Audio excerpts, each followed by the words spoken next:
Indian shares ended a tick lower on Tuesday as concerns around rising global inflation and high valuations in the domestic market outweighed optimism around the country's declining COVID-19 cases. The blue-chip NSE Nifty 50 index closed down 0.07% at 15,740.10, while the benchmark SP/BSE Sensex settled 0.1% lower at 52,275.57.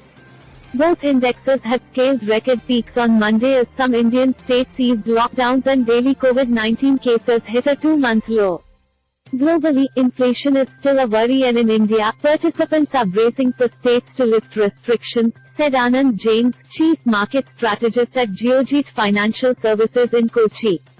As the Nifty approaches the 16,000 mark, there is a bit of buyer exhaustion, but sectoral rotation is keeping markets buoyant. Analysts also said investors were uneasy about high valuations in the home market, while they looked to key central bank meetings for clues on the direction of the world economy. US inflation data is due later this week and will be closely watched for clarity on tapering of policy support from the Federal Reserve. The European Central Bank is also set to meet later in the week. On Tuesday, the three biggest drags on the Nifty 50 were HDFC Bank, mortgage lender HDFC and ICICI Bank.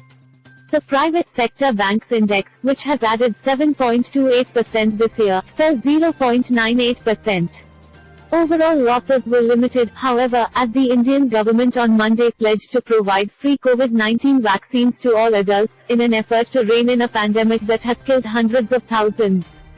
IT stocks extended gains to a fourth session and closed up 1.2%, boosted by a 1.7% rise in index heavyweight Infosys Ltd. Meanwhile, daily COVID-19 cases in India eased, with data from the Health Ministry on Tuesday showing 86,498 infections in the last 24 hours, the lowest in 66 days.